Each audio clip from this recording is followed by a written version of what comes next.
Really? You make everything wet on this set. Sometimes it's good, sometimes it's bad. Oops. Otherwise, it's a bit conversational, but there are some points to hit. Yes, sir. I'm sorry, what was that? What, am I rolling? I am. What was that? Nothing. Uh-huh. Okay, bye-bye. Roll the opening!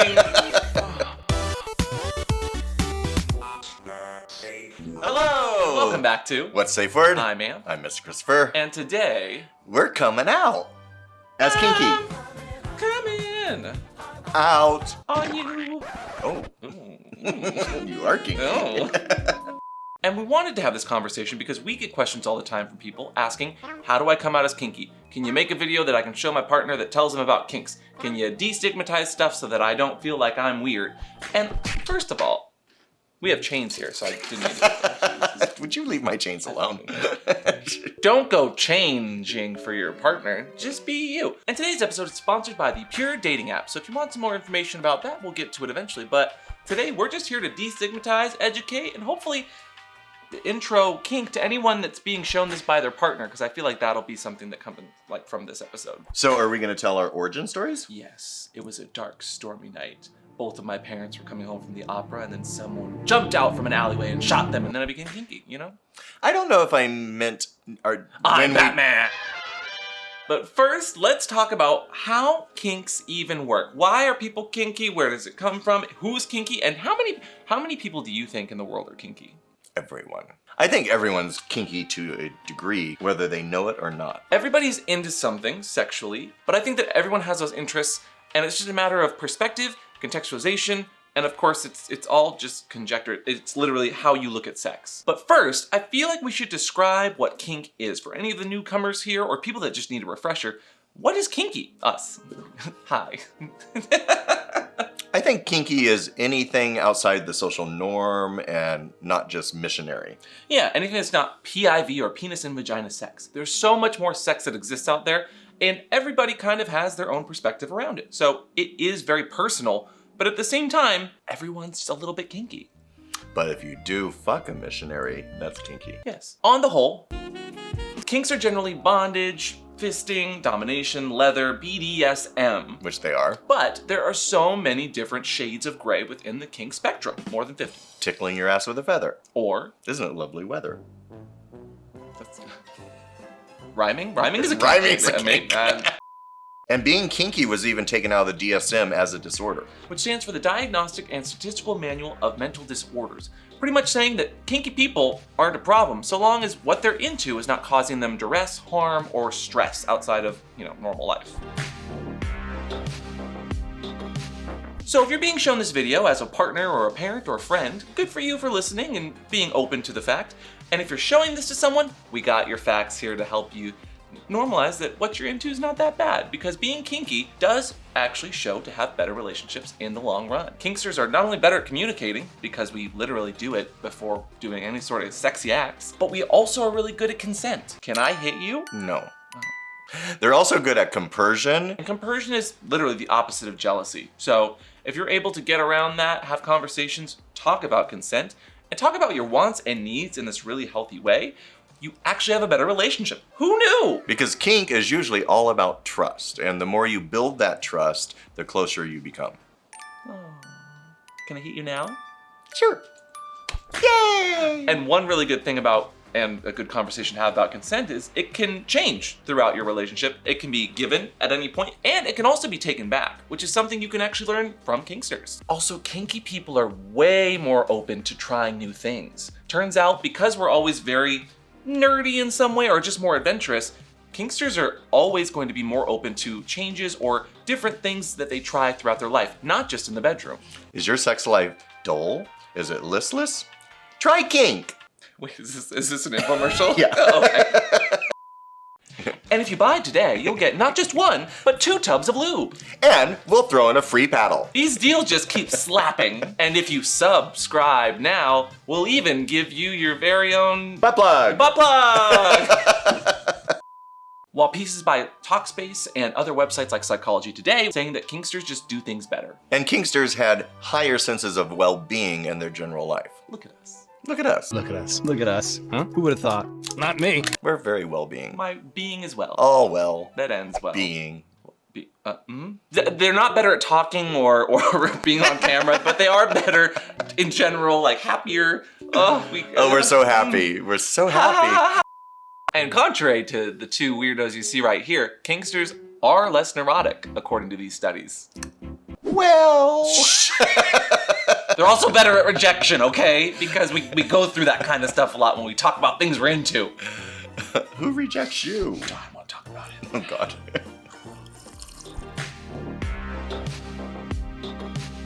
Which brings us to the next part of the conversation. Kink isn't always about sex. Yeah, if you're coming out as kinky, I think it's important to talk about that kink doesn't even need to be sexual. Asexual people exist in the kinky spectrum, and plenty of kinks don't actually involve penetration or ejaculation at all. Tickling. Kink can also be a wonderful form of just being able to relax, get out of your head. Things like puppy play or other role play can be fun and wrestly and just good cathartic sorts of energy wasters. And some kinks, like impact play, cause endorphins to rush through your body, making you feel high and euphoric. And truthfully, being kinky is just something that makes you more interesting. Fascinating, really. Not the fascinating thing again. Oh my God, not this.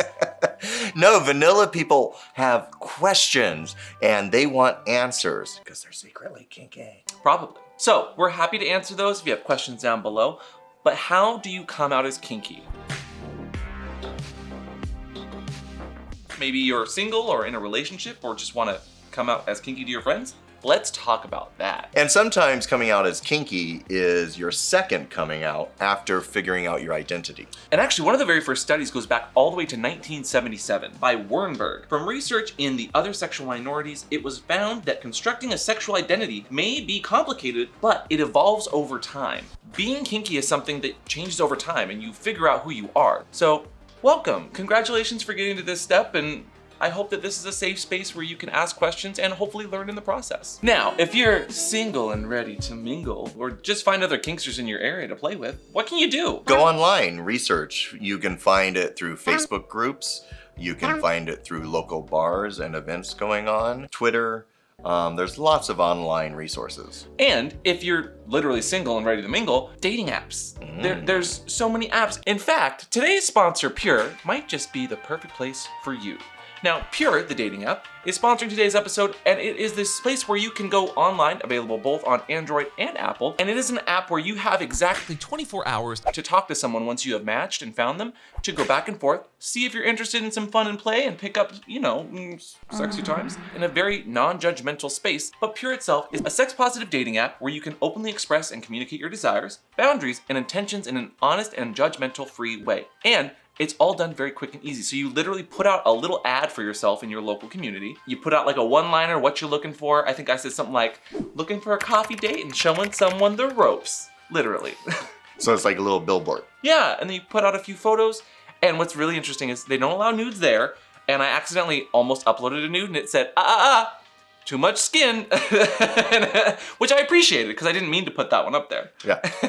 But then you can see the nudes in the private profile. Yeah, and then you can send photos as you're talking with someone in that limited time.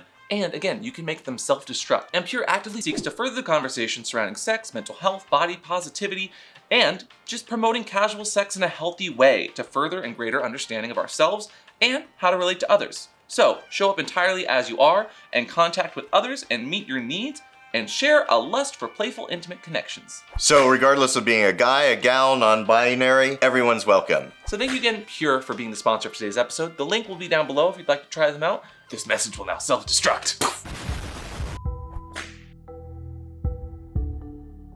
But what if you're not single and you actually have a partner that you haven't really gotten the chance to come out as kinky to yet? How do you have that conversation? Well, hopefully your partner is into you already and thinks you're interesting. Your kinks make you even more interesting. And it's how you bring it up to the table that's really important. Now, if you bring it to the table and you're like, Don't judge me. Not gonna end well. They're gonna judge you. Scene. But if you present it in such a way as you get to explore these kinks with me, this can be fun. I want to involve you. I'm about to give you an offer you can't refuse. Oh my I mean, God. you can because consent, but No, I am the because most of handcuffs. No. This is a job interview for your relationship. This is a selling point. This makes you not only interesting, but adventurous. All the other things we said previously. This is a positive. So get them on the same page and tell them how much they mean to you and that they get to do this with you because you feel so sexually attracted to them. It also helps if you handcuff them to the chair so they No. can't. But you also don't know, they might be into it too. So true. The number of people I have met in a relationship where they were like, I was so nervous to show my partner this, and now they are more up to date on the kink stuff and your content than I am, and they have sped past me, and now I'm the one that's not as kinky, which is kind of funny in a way. Yeah, I've seen that a million times. Sometimes you don't know what your partner's going through too, so this is where that communication, which Kinksters again are great at, not only helpful to your relationship, but might help you both in the long run to just express what you want and what you need in your life that you want to do in the bedroom. And then if they're still hesitant and can't wrap their head around it, give them a little time to absorb the information. Because if they've never done something kinky before, that's outside of their comfort level, and that's allowed. Being uncomfortable in these conversations is totally normal. And it's brand new information, so they haven't had the time to process, so don't expect an immediate answer. And then if they're still not into it, don't force them into it. Talk about other ways you can explore that, perhaps with somebody else, but still be emotionally monogamous with them. Being open is not a bad thing, and I think a lot of our culture kind of shows it in this negative light.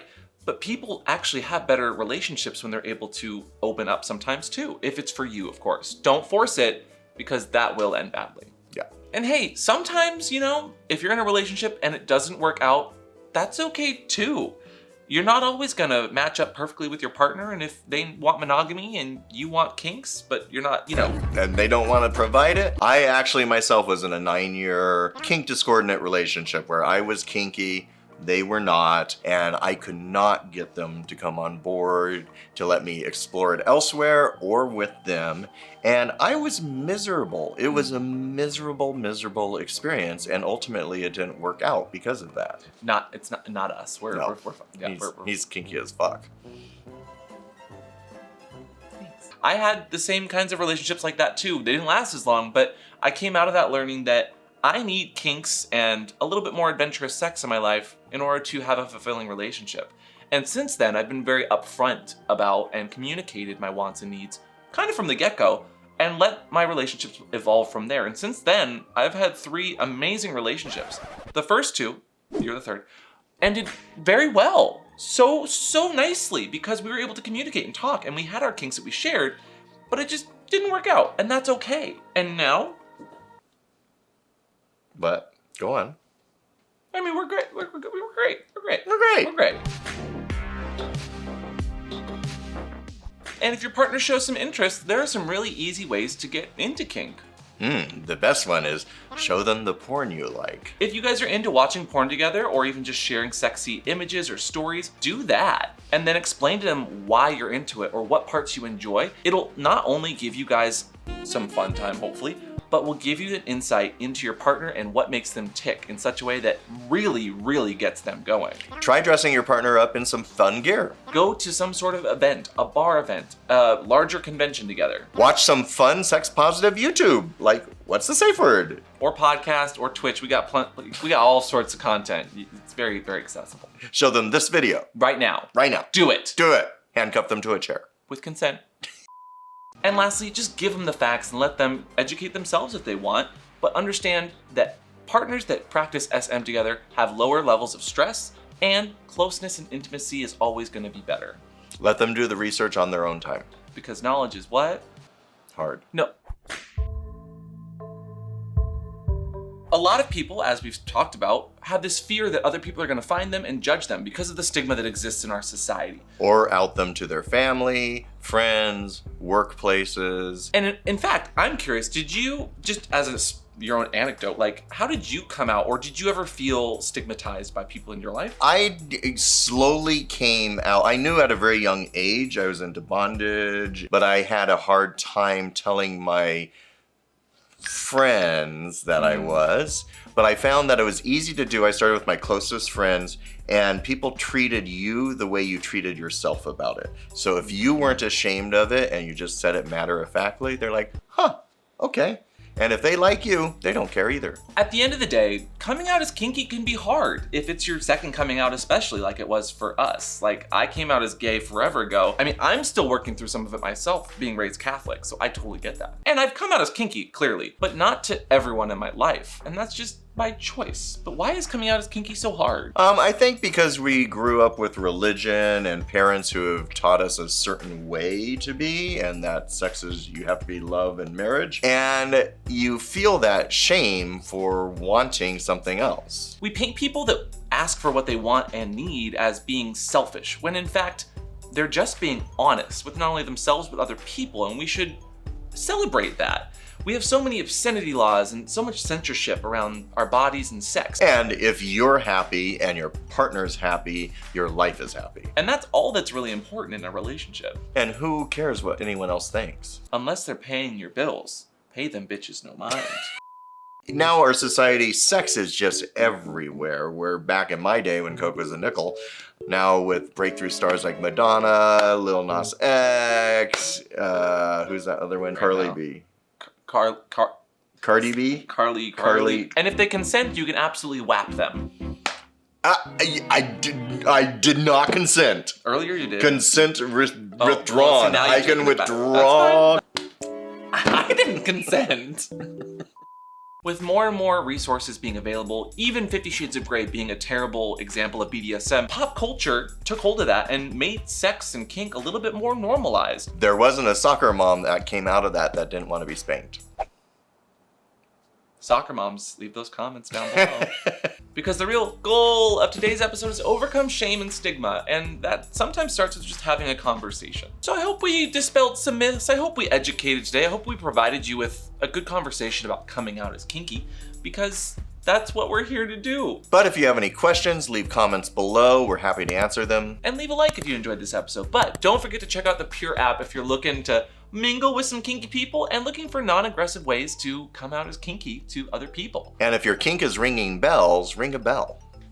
But more than anything, always have a safe word, and today's safe word, Daddy, is Pure magic. Because like today's sponsor, Pure, which you should go check out, it's a magical opportunity to meet some new people and maybe make some good sexy connections. Yeah. And we will see y'all next time. Bye! Consent can be given and taken back.